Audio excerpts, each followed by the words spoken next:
Sir मैं आपको यही बताना चाहूँगा कि जैसे कि मैं एक परिवार से आता हूँ जिस परिवार का नाम शिवसेना है।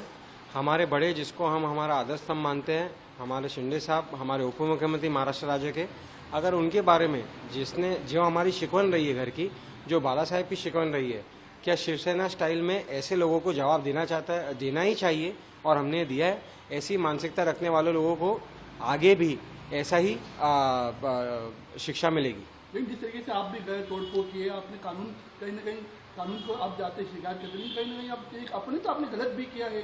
सर हमने शिकायत भी की, हमने उस ओनर को कॉल भी किया, हमने उस जगह के ओनर को भी कहा। इस जगह पे 6 एफआईआर पास्ट में हो चुके हैं, बहुत सारे किस्से यहाँ हो चुके हैं। ऐसी जगहों को जहाँ पे ऐसे क्रिमिनल एक्टिविटीज़ होते हैं वहाँ पे ज़रूर देखने की ज़रूरत है।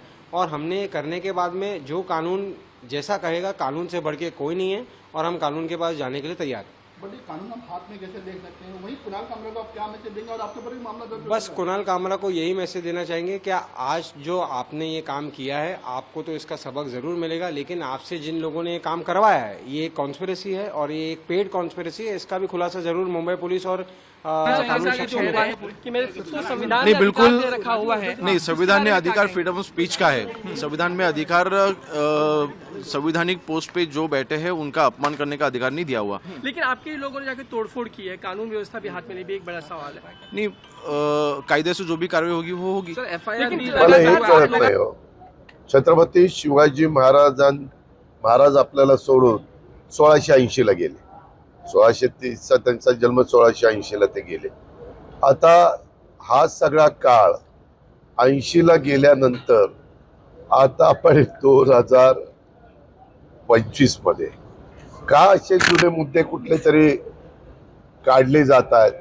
आता ही समाधी काय आज आहे का? ह्याच्यावर संयुक्त महाराष्ट्राचा मंगलकर चव्हाण साहेबांनी आणला। चव्हाण साहेबांच्या पासून आत्ताच्या देवेंद्रजींच्या बरोबर देवेंद्रजींच्या पर्यंत एवढ्या वेगवेगळ्या मान्यवरांनी मुख्यमंत्रीपद भूषवलं। अनेक पंतप्रधान आपल्या रायगडला येऊन गेले, अनेक राष्ट्रपती रायगडला येऊन गेले, अनेक वेगवेगळे राजकीय नेते येऊन गेले। आता मधीच कुठले ना कुठले मुद्दे काढले जातात। त्या मुद्दा मांडण्याचा अधिकार प्रत्येकाला आहे, पण माझं स्वतःचं मत असं आहे की ज्याच्यातून नवीन प्रश्न निर्माण होतील।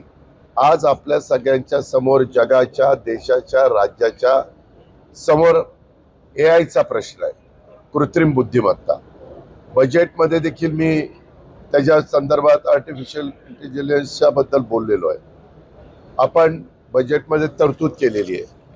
ॲग्रिकल्चर कृषी क्षेत्रामध्ये देखील त्या रस्त्याने गेल्याशिवाय गत्यंतर नाही।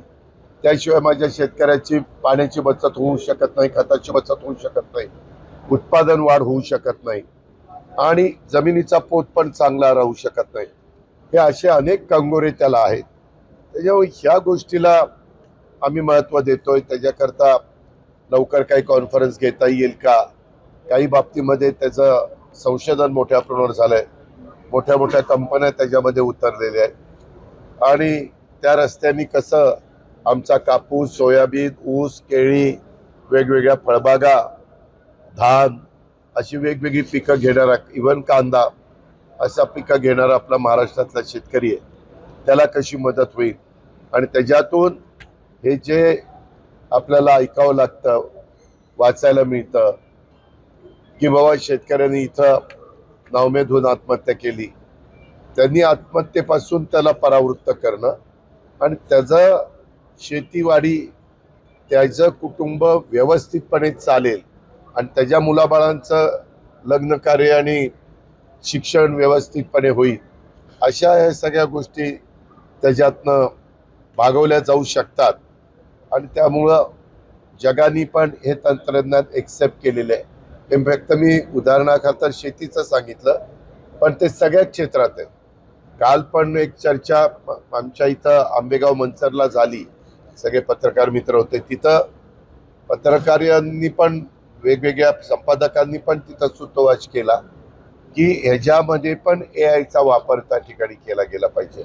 असं कुठलं क्षेत्र आता मला नाही वाटत राहील की ज्याच्यात आता एआयचा वापर नाहीये। काळानुरूप आपल्याला बदलायचं असतं आणि तसे निर्णय घ्यायचे असतात। तसं सर्वांना पुढे घेऊन जायचं असतं. बेहद दुखद है और ये महाराष्ट्र को बर्बाद कर रहे हैं. महाराष्ट्र एक देश का ऐसा राज्य था जहां से आर्थिक प्रगति होती थी, जहां निवेश आता था. ये जो माहौल महाराष्ट्र के अंदर बना रहे हैं, कोई निवेशक नहीं आएगा.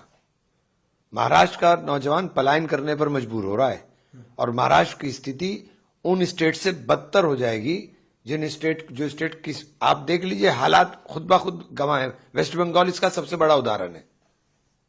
वेस्ट बंगाल एक टाइम पे कहां हुआ करता था, फिर कहां चला गया और आज क्या, मतलब आपको वेस्ट बंगाल से बड़ा उदाहरण कोई मिल नहीं सकता.